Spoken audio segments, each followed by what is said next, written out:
We move on to the third category, which is the zakat on crops and fruits. And what is meant by crops and fruits? So crops is whatever is grown from the ground, like grain, wheat, barley, and the likes. And fruits are what is grown on trees, like dates and grapes and the likes. Allah Azza wa Jal says in the Quran, what translates to, O you who believe, spend from the good things that which you have earned and from that which we have produced for you from the earth. So Allah Azza wa Jal has produced for us from the earth this crops, the fruits, the grains that we feed on.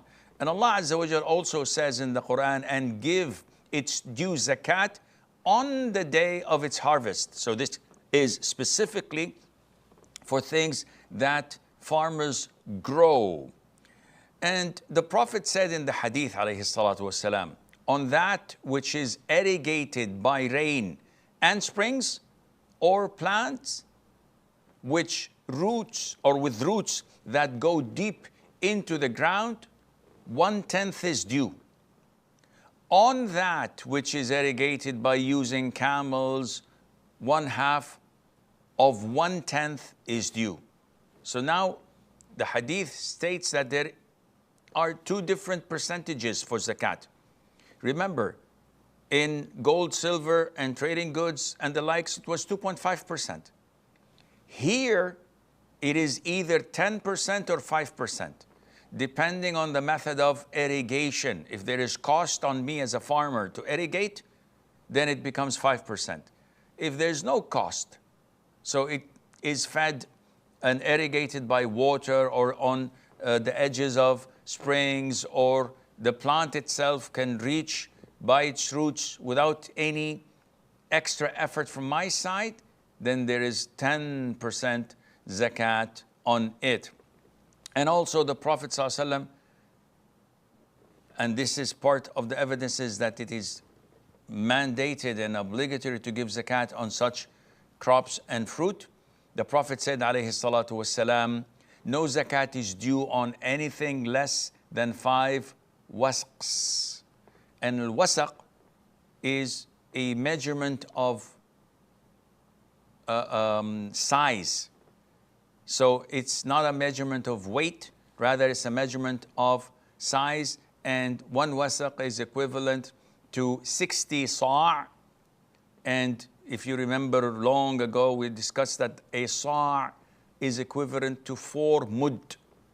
And each mud is what one can gather in the palms of his hand. This is 1 mud.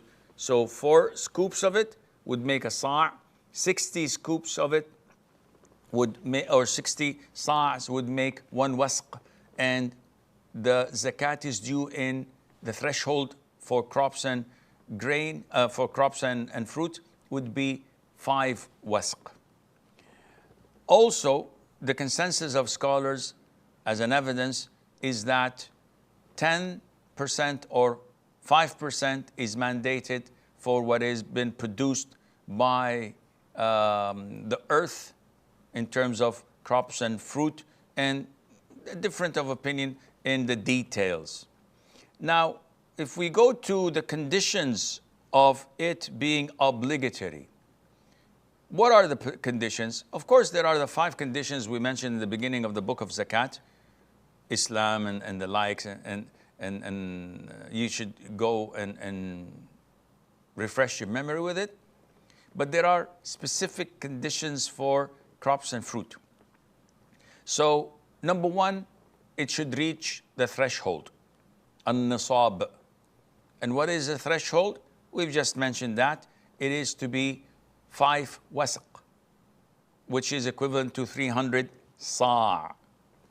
And if we measure it in wheat, in good quality wheat, it should be approximately 612 kilograms based on the sa' weighing 40 grams, 2 kilos and 40 grams.